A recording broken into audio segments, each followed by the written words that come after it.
us as we come back to you for our next discussion as well. Now, Palestinian terror group Hamas has rejected reports that it expressed willingness to disarm during ceasefire talks with Israel, stating that it considers armed resistance a national right as long as the conflict over Palestinian territory continues. The statement came in response to comments reportedly made by U.S. Middle East envoy Steve Witkoff during a meeting with families of Israeli captives held in Gaza. Witkoff was quoted as saying that Hamas had indicated it was prepared to be demilitarized. However, Hamas issued a statement denying such intentions, reiterating that disarmament is not on the table unless a Palestinian state is established with Jerusalem as its capital. Now we go back to our guest discussion with Shruti Dasgupta. She's an international affairs expert. Thank you, Shruti, for staying with us. Now, what's your reaction towards this news that they have rejected demilitarization, while U.S. envoy was noted saying that they are ready to demilitarize? Well, this follows the normal pattern, Asuma, of what US says and what is actually on ground are completely different. This has been happening pretty often during the recent Trump regime, no matter which land and which war or skirmish they're talking of. The US version of the truth often has a pinch of deliberate miscommunication to appease their political goals.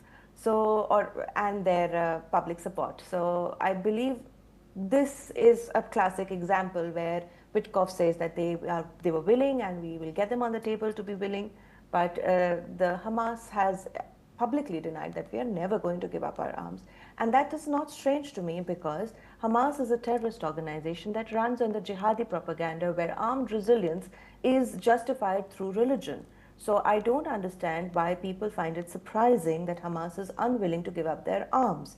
And while they're unwilling to give up their arms, a lot of videos coming from Palestinian preachers, clerics of the Islamic have said that it is their right to forcefully convert or neutralize anybody that does not allow them, that does not follow Islamic version of faith. So this is something that Hamas truly holds dear to, and this is part of their propaganda. While they try and tell you that they are rebelling against an occupying colonizer force, their true agenda is being preached by the pulpits, by the clerics in the Middle East, stating very clearly that anybody who is not an Islamic follower is an infidel and free to be used in armed resistance as target practice. So it's not something that we should be surprised at.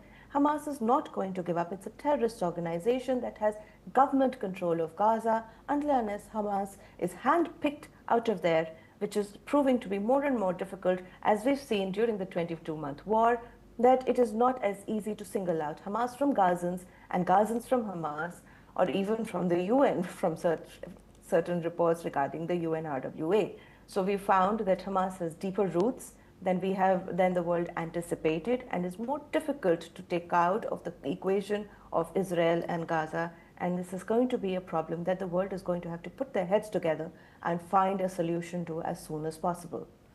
Yes, indeed. Thank you very much, Shruti Dasgupta, for joining us today and sharing your insight throughout our news. Now we move on to our next news.